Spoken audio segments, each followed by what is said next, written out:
I'm gonna be straight with you.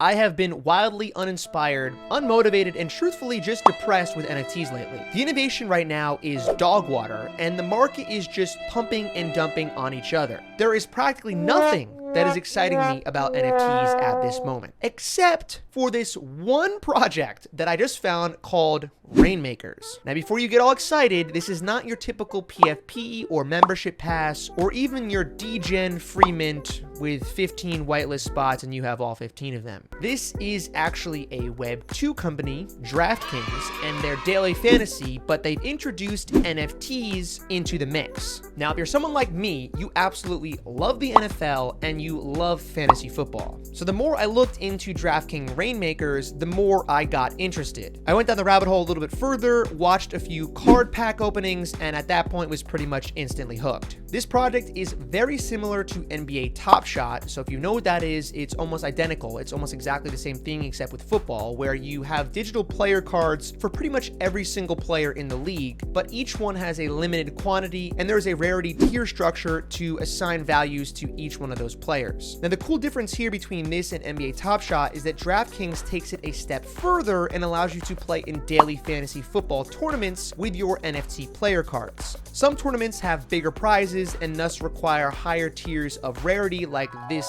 legendary Patrick Mahomes, for example. So as I'm looking into this, my first thought was, well, can't a whale just come in and buy the top tier cards for each position and then just dominate the whole league? And the truth is, to some degree, they probably could, but there's going to be new contests every single week. And if you know anything about daily fantasy, you know that each week you actually have no clue who's going to pop off. One week it could be Lamar Jackson, the next week it's Josh Allen, and the third week it's someone completely crazy like Davis Mills. So even if you bought all the top cards, there's no guarantee you'd win each week because you do have to set your lineup and there's a lot of players to choose from and only the best lineups will actually win. I think what I like about this so much is that it combines my love for multiple different things: football, fantasy football, NFTs, competition, money. I love all these things. And I think a lot of you watching this are probably in the same feeling that I am, where we really want them to be actually NFTs and actually on the blockchain and not just some Web 2 scheme to put together NFTs and get you to buy into it. These are actually all hosted on the blockchain under a Polygon contract, but DraftKings has actually made it nice and easy for any user to hop in and buy through a credit card or US dollars right on their website. So that is a good thing in terms of bringing in some more mainstream players. So after doing all this research, I actually bought a pack for myself for $300 and have been saving it to open on this video, so I don't want to wait any longer. I want to go over and open that pack right now because I'm quite eager to see what I got.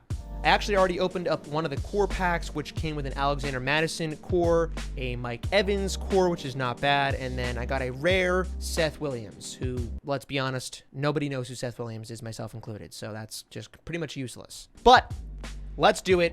Let's open up my 2022 Genesis Elite pack. We're going to go over here. We're going to click Open Pack. See what we got. Let's give me the juice. Show me. Show me the money. All right. I'm hoping that I get at least one QB1. I want someone who I can play. That would be optimal. QBs are wildly important. I don't want as many running backs because running backs tend to get hurt and you just never know with them. But let's see what I get. We're going to start here at the bottom ones. These are going to be the core packs. AJ Green. All right, that's not terrible. AJ Green's a little bit older now. He's starting to dwindle in terms of production. He's had a lot of years where he's been injured. He is on Arizona though, and DeAndre Hopkins is out to start the year because he's suspended. So this could be a good play early in the season. We'll see how that goes. Not mad. The fact that he's a starter is good. I mean, I can get a lot of cards that are not even starters, so not mad at that. The second card here, Tevin Coleman, not good. That is definitely not good because he's probably third or fourth string on the Jets. I don't like picking Jets players because the Jets are notoriously trash. They have two rookie running, well, they have Michael Carter from last year and they have another rookie running back. So Tevin Coleman's going to be pretty much useless if he's on the Jets. So that's not good either, but maybe we'll get better cards for our other ones. Those are our two cores. I think we have one more core card here. Cordell Patterson, which is actually not bad. I'll take that. He had a really great breakout year last year with the Falcons. We'll see how the new rookie QB is. I'm hoping that he'll be playable, but the fact is we've gotten 3 nameable players so far, so that's good. It could be worse. I really need this card to be good, though. This has got to be a good card. Come on. Not good. Well, actually, it's the defense. Okay, that's actually not horrible. This is our rare card. This one right here is going to be the elite card, but the truth is, that's not the worst play. Even though it's one player, I get the whole defense. So I have the Green Bay defense, and last year, Green Bay defense was really strong. I hope they're as good this year. We'll see. I think they're going to struggle on offense because they don't have any receivers now, but this is the one that really matters. This is our elite card. We want it to be good. If there's any card in this pack that's going to be good, we want it to be this one. So please, I'll blow you a kiss. Give me something good. Give me something good. Oh, I got a kicker, bro. All right, for what it's worth, I will say that I like Butker as a kicker. He's the Chiefs kicker. I love this guy's attitude. He plays like he's competitive as hell. You can tell he's competitive. So I like that. And the Chiefs are going to score a ton of points. They always do. So Butker's a good kicker. The serial number is not terrible, 11 out of 30. This one's actually a really good serial number, 3 out of 40. Unlike other NFTs in the Top Shot and DraftKings world, the serial number determines tiebreakers. So that lower serial number is actually a good thing. Unfortunately, a kicker for our elite is not what we were hoping for. I definitely wanted a skill position player, not a kicker. But hey, man, overall, I'm not super mad. We can start AJ Green. We can definitely start Cordell Patterson. We can start Butker as a kicker, although generally speaking, I don't think I'm going to be starting kickers that often unless you have to start a kicker. Green Bay defense, we can also play them. So we do have some players. We got 4 different positions right there that we could play. So it's not the worst pack. I don't think the value of this pack is anywhere near $300. So I definitely lost money in terms of the value, I would say. But you know what? Let's go and check and see just to be sure that we did lose money overall because we spent $300 in the pack. Let's see how much each of these cards are currently selling for. Harrison Butker. We can see that we had an elite. Currently, the lowest price for a Harrison Butker elite card, there's 15 of them, is selling for $110. So we can assume that ours is worth maybe $110 if that price actually sells. So we'll say that ours is worth $110 there. We also got the Green Bay defense. So was it Amos? Adrian Amos. And we got a rare Adrian Amos, which is worth $15, so we're already not looking good here. So far we have $125 worth of value. We got an AJ Green core card, which is going to be worth pretty much nothing. Green, let's go green here. AJ Green core card's worth $1.40. Cordell Patterson is worth probably maybe $2. Okay, it's worth $4. All right, so it's safe to say you can see the different tiers here too. How much more valuable an elite or even a rare would have been than a core card, because the core cards only allow you to play in lower prize pool contests. So it's safe to say that pack we got there, if we go back to our portfolio, it certainly did not pay for itself. We had a $300 pack opening and we have maybe $130 worth of value there, maybe a little bit more. The good news is that we do have cards that we could play if we needed to. Overall, we could put together a lineup here. We could go Mike Evans, AJ Green, Cordell Patterson, Green Bay defense, and Harrison Butker. We could rock with that lineup. That's who I would probably start here based on the fact that those are the only starters that I actually have.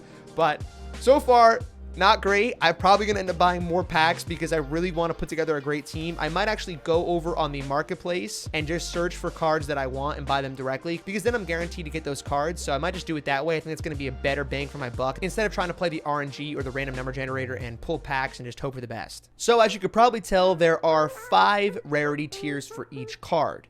There's core, rare, elite, legendary, and rainmaker. Each card pack has different cards included and chances at high rarity tiers. I will say one of the things that's both good and bad is that there are a lot of different rules and features and utilities they've added to this whole ecosystem that they've built. I spent about 3 hours going through the different roadmap items, watching pack openings, and talking in their Discord to try and learn about how the system works. And I can say confidently that even now, I'm not fully up to speed on what the best strategy or the meta is. As of making this video, the season hasn't even started yet and the packs still haven't sold out, so it's probably safe to say that we are early if this does catch mainstream involvement. The bad news here is that this is a huge barrier to entry to just understand how the heck all of this works, and that's definitely going to deter some players from joining. On the flip side though, that means there's potentially less competition to face each week when you're competing for cash prizes and spots at the the World Championship at the end of the season.